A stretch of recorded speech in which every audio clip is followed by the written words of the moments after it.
Today we're going to talk about a terrific new school, a whole complex actually down in North Kansas City School District, and it's called the North Kansas City Schools Early Education Center. And it's really interesting because they took two big boxes, a Hobby Lobby and something called a Price Chopper, put them together and made a brand new early education center for pre-K to, where does it go to, Dr. Lawson? Up to 5, yeah. So K-5. That's Katie Lawson. She's the Executive Director of Special Programs in the school district. And also joining us is Ian Kilpatrick, AIA. He's a DLR Group Principal and K-12 Design Leader at DLR Group. And we're going to be talking about this facility, which houses or takes care of somewhere around 1,000 students, half of whom are special needs kids, special needs children. And you got this, Dr. Lawson, as part of a $155 million bond issue that was passed by with an 80% approval. That's pretty incredible. How did you get that community support for this thing? Yeah, absolutely. We're incredibly blessed here in North Kansas City Schools by a very supportive community. So we have a really strong board of education, as well as a district leadership team who had elevated the conversation around the needs with that bond. And preschool or early education happened to be a huge part of that bond. And so we thank our community every day as we continue to serve more students for their advocacy and their commitment to early ed. So it absolutely, 80% definitely was a sign for us of their commitment. Yeah. Ian, how much of the 155, how much, what was the budget on this school? So to build this school or to adaptively use these spaces, construction-wise was about $19.6 million. And then you talk about all the stuff that goes in it. Yeah. So the furniture, the technology, we came out at about $24 million as a total project cost, which is a testament to this adaptive reuse conversation. Yeah, well, that raises an interesting question. Dr. Lawson, did you do an analysis, or did you and DLR do an analysis of adaptive reuse versus and build new?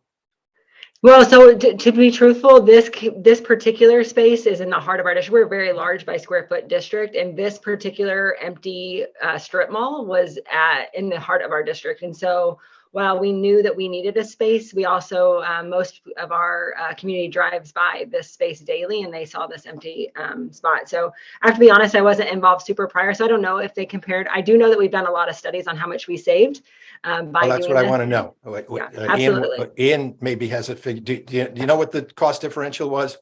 We saved about 33% by using these big box stores in lieu of constructing a new building. So I think really that conversation starts to weigh on how much space we were able to furnish for our early education programs in the district that we would not have been able to achieve with a new building. It just would have been smaller because the budget was the budget. Yeah. So Robert, we are 115,000 square feet. So most people, when they hear that, it's probably the largest early education center in the region, definitely in the state. So we have a very large space.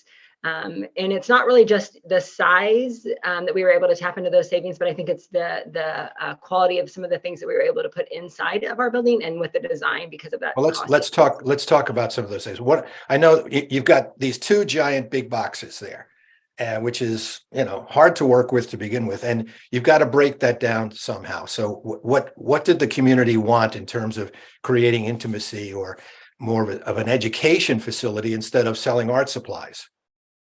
Yeah, absolutely. So one thing that we knew we wanted from the early ed lens is we wanted to ensure that even though we had a really large space, we were creating small learning communities for our students. So we wanted to figure out with our design team, how can we take this really large space and then create these smaller learning communities within the space to ensure that every student has a sense of belonging and doesn't become overwhelmed by the size of our building. And so I definitely think through the partnership with DLR Group, we were able to do that through our neighborhoods. So we can lean into that a little bit in terms of the 7 neighborhoods that we broke that 115,000 square feet down.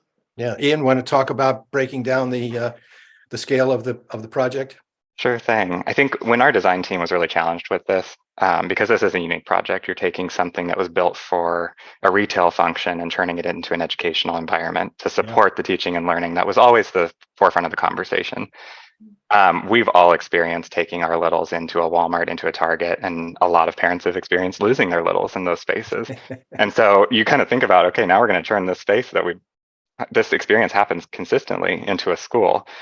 We really had to think about breaking it down into digestible, what Katie calls neighborhoods, so that they really have a community of learners that is no more than 3 to 4 classes in size. And they can make those critical connections, not only with their educators, but with each other, operate sort of in a quadrant of the building while other neighborhoods are operating in their own respective quadrants. And that makes it a much more digestible experience from day one when a kid enters that building to when they graduate and move on to some of the elementary schools in the district. Okay. And then you also had created something called discovery zones, Dr. Lawson. What were they? Yeah, so like Ian said, he talks about that digestible piece. We also really wanted to increase that sense of belonging for our students. So as you enter our space, one thing that we know is that with early childhood and really all learning, it is not contained to the 4 walls of a classroom. So it was our desire to ensure that learning was happening everywhere. So as you walk through the early education center, one thing that many people notice is that our hallways are much wider than a typical hallway. And so then we have these like discovery areas in each of the neighborhoods. So in those discovery areas, there's multiple types of learning environments. So the learning can really go out of the classroom, and then we invite the learner into the classroom as well. So really just, learning happens everywhere. We know that. And so we definitely, when they turn 3, there's no reason for us to box that into a classroom. And so our whole school is designed to ensure that learning can happen no matter where a student is. And these discovery zones really start to emulate the environments they're going to go to in the elementaries as the district has been rebuilding and continuing to grow.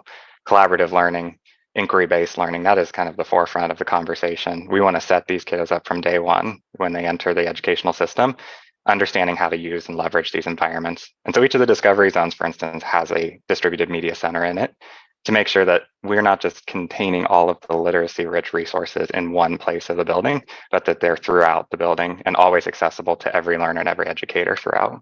And then another thing that we know is that we want to Dr. reduce that transition time for our students. And so by providing all of those items in their discoveries area within their own neighborhood, we're really reducing that travel time for our students. So DLR Group has another study that they've done in terms of how can we ensure our environments have the things that we need to reduce that transition time. So not only will they have a library in their discovery, 4 of our neighborhoods have their own like nurses station. So our nurses are traveling to our students versus students always having to travel to the nurses suite. So just again, very intentional to ensure that our environment is meeting the needs of our learner and allowing us to really ensure that we are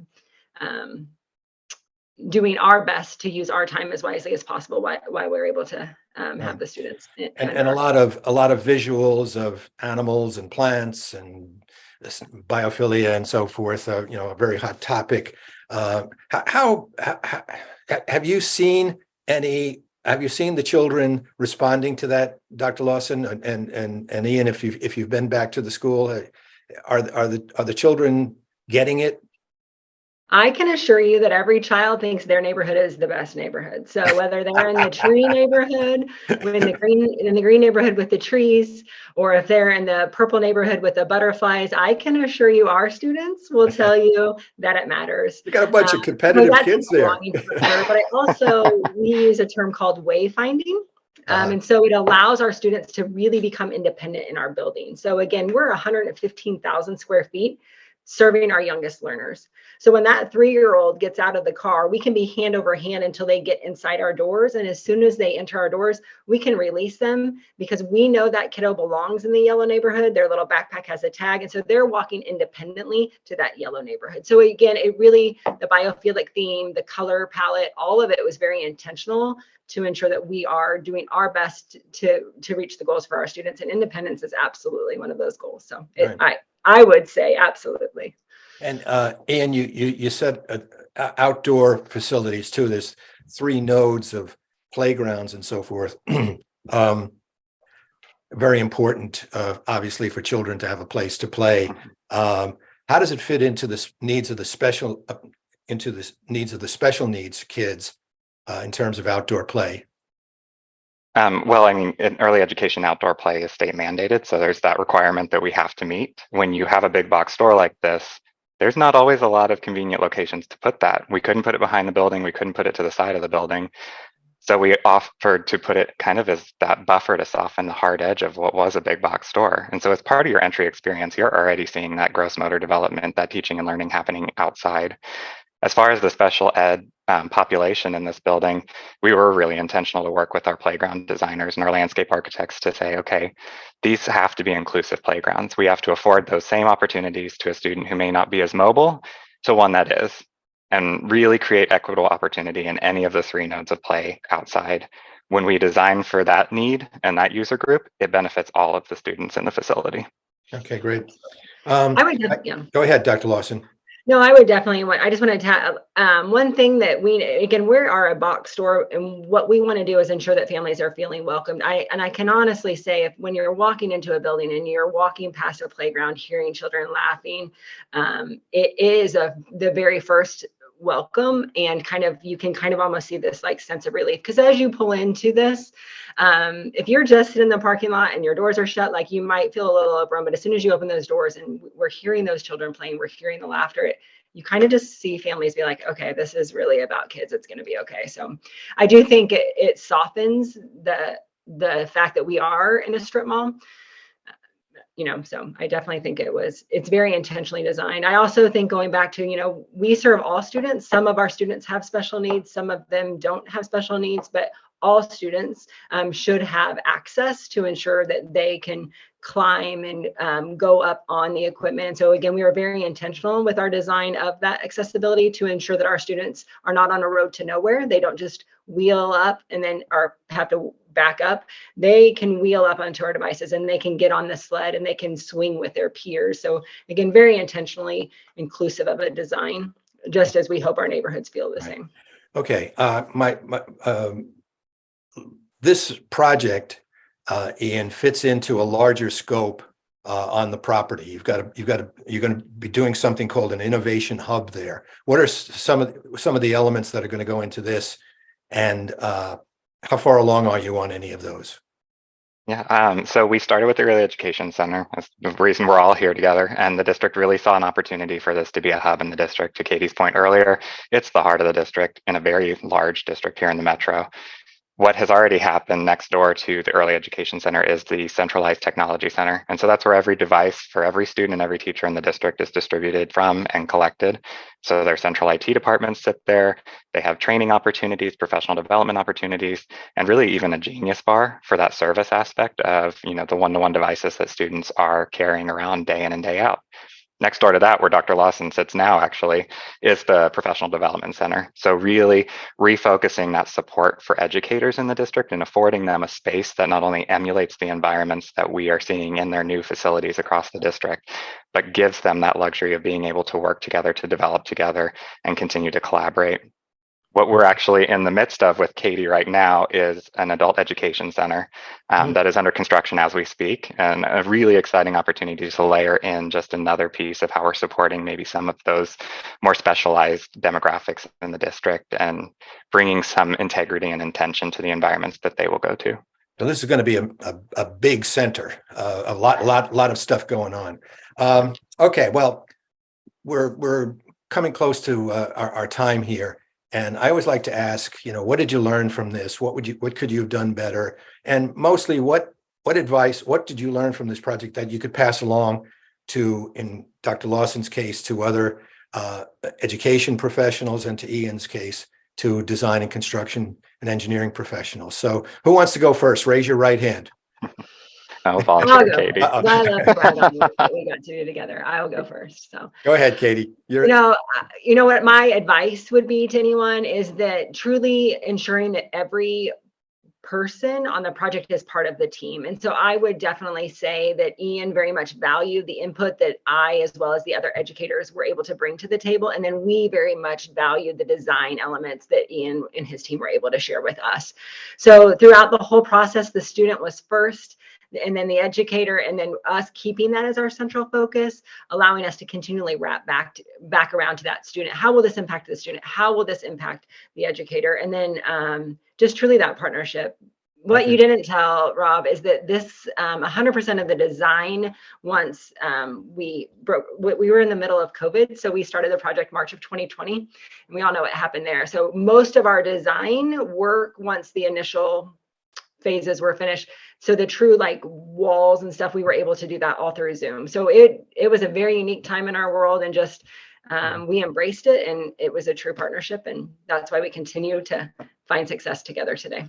Right. Ian, what did you learn from this project that you special from other work that you've done? Well, I think what Katie said is spot on. The foundation of this has to be the teaching and learning, right? And we are fortunate enough at DLR Group to have educators on our team. So they bridge that gap where an architect speaks one language and educator speaks another. That curriculum piece, that educator focus was always at the forefront of the conversation. I would encourage any architectural firm in the education realm to do the same, because it is the difference maker here. We were able to make sure that those environments are aligned to what activities and what teaching and learning needed to happen in them, and even able to shadow some of the kids and experience a day with them. There are things that we have no clue that these educators are going through every day. Small things like just having a space where you can take a deep breath, maybe have a quick cry, whatever it is, to be able to reset and go back and do what is really, really hard work day in and day out. Well, I watch Abbott Elementary, and so I know all about proper design for a K-12 school. So you're on. Well, would you like to substitute? We're looking for substitute. Well, we've been talking to Ian Kilpatrick, who's a K-12 design leader at DLR Group, and Dr. Katie Lawson, who's the Executive Director of Special Programs for the North Kansas City Schools, about the new and exciting North Kansas City Schools Early Education Center, an adaptive reuse from 2 huge big boxes into a mega complex and innovation hub. Thanks for your time. A lot of fun talking to you. Thanks so much, Robert.